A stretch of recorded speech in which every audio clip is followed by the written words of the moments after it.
Hello friends, good morning. कैसे हैं आप सब? आई होप आप सब अच्छे होंगे। आज हम देखेंगे करंट अफेयर्स के बारे में जो सुपर डेट 2026 के लिए इम्पोर्टेंट होगी और जिसमें उत्तर प्रदेश करंट अफेयर्स, राष्ट्रीय अंतर्राष्ट्रीय करंट अफेयर्स के इम्पोर्टेंट क्वेश्चंस होंगे और क्वेश्चन से रिलेटेड जो भी फैक्ट होंगे उसको भी देखेंगे। तो चलिए स्टार्ट करते हैं क्वेश्चन नंबर 1 से। हाल ही में उत्तर प्रदेश की किस पक्षी अभयारण्य को केंद्र सरकार ने इको सेंसिटिव जोन घोषित किया है?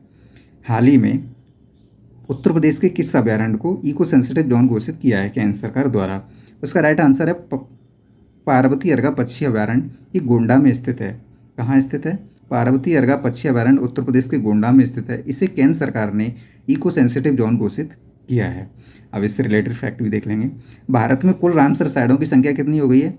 100। और 100वीं रामसर साइट कौन सी बनी है? सुराताल पक्षी अभयारण्य, ये बलिया में स्थित है। ये भारत की 100वीं रामसर साइट बनी है। ठीक है। और यह उत्तर प्रदेश में है तो ये उत्तर प्रदेश की 13वीं रामसर साइट बनी है। भारत की है 100वीं और उत्तर प्रदेश की है 13वीं। ठीक है। सुराताल पक्षी अभयारण्य को जो बलिया में स्थित है उसे जयप्रकाश नारायण पक्षी अभयारण्य भी कहा जाता है। चलें नेक्स्ट क्वेश्चन नंबर 2।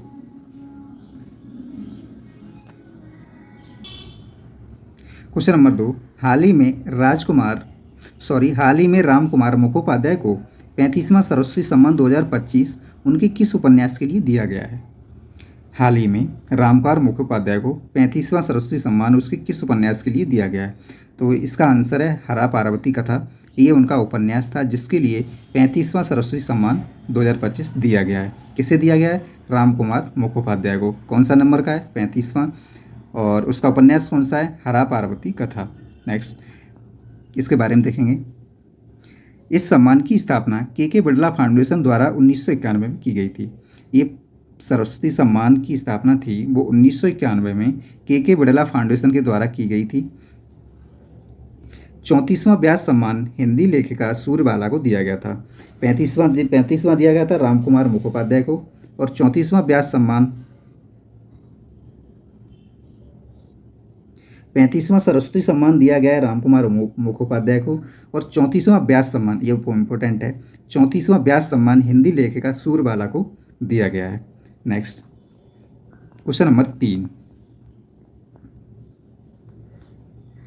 किस भारतीय संगठन को रेमन मैग्सेसे पुरस्कार 2025 प्रदान किया गया है?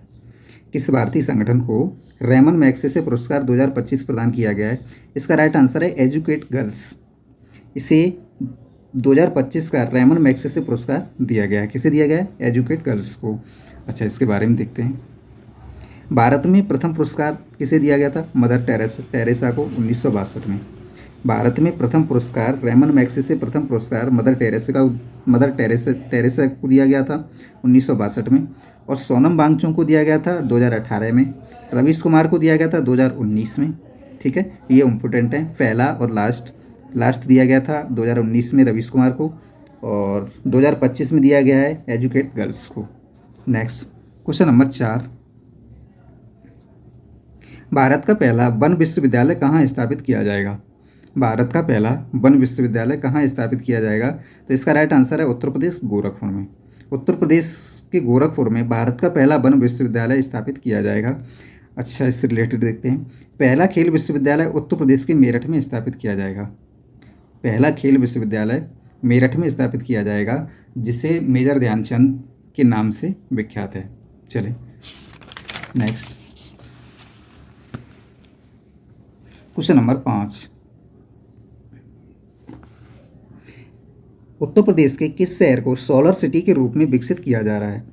उत्तर प्रदेश के किस शहर को सोलर सिटी के रूप में विकसित किया जा रहा है? तो इसका राइट आंसर है अयोध्या। अयोध्या को उत्तर प्रदेश की सोलर सिटी के रूप में विकसित किया जाएगा। सोलर सिटी की जो अवधारणा आई थी वो उत्तर प्रदेश सरकार द्वारा 2022 में लाई गई थी।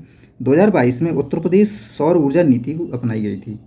ठीक है, 2022 उत्तर प्रदेश सौर ऊर्जा नीति 2022 के तहत उत्तर प्रदेश सोलर सिटी विकसित किया जाएगा। कौन सा शहर? अयोध्या। चले नेक्स्ट क्वेश्चन नंबर 6।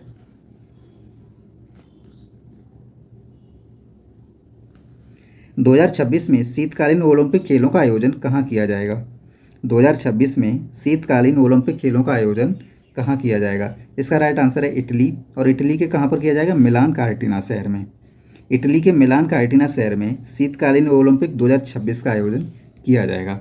इसका आयोजन होगा वो 6 फरवरी से 22 फरवरी 2026 तक। ठीक है। शुभंकर इसका है टीना नाम की सफ़ेद स्टोट स्टोट जिसे नेवला कहा जाता है। ठीक। प्रथम स्थान पाया था नार्वे ने, जिसमें नार्वे ने 41 पदक जीते। दूसरा स्थान यूएसए का और तीसरा स्थान था इटली का। पहला स्थान नार्वे, दूसरा स्थान यूएसए और तीसरा स्थान इटली। इसका आयोजन 6 फरवरी से 22 फरवरी 2026 और शुभंकर था इसका टीना नाम की सफ़ेद स्टूट जिसे नेबला कहा जाता है। चलिए क्वेश्चन नंबर 7।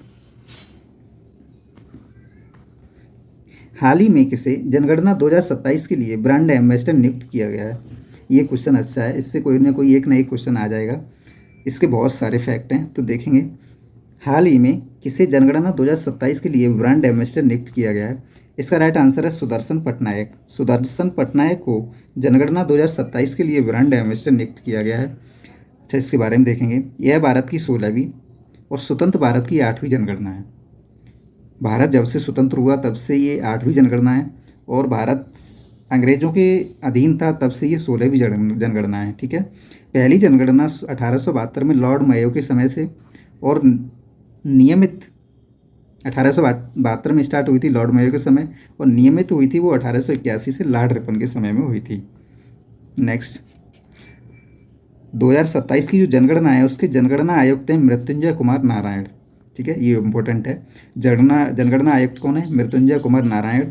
इसका मोटो है जन भागीदारी से जन कल्याण। जनगणना 2027 है, इसका मोटो है जन भागीदारी से जन कल्याण। यह 2 चरणों में पूरी की जाएगी। यह भारत की पहली डिजिटल जनगणना होगी, ये भी इम्पोर्टेंट होगा। यह भारत की पहली जनगणना है जो डिजिटल माध्यम से की जाएगी। इसका पहला चरण है, पहले चरण में मकान या आवासों की गणना होगी जो 1 अप्रैल 2026 से 30 सितंबर 2026 तक की जाएगी। दूसरा चरण है जनसंख्या गणना का जो 1 मार्च 2027 से स्टार्ट होगी, जो अभी स्टार्ट नहीं हुई है। पहले चरण में मकानों का यानी आवासों की गणना की जाएगी। ठीक है। दूसरे चरण में जनसंख्या गणना होगी तो 1 मार्च 2027 से स्टार्ट होगी। Okay, thank you.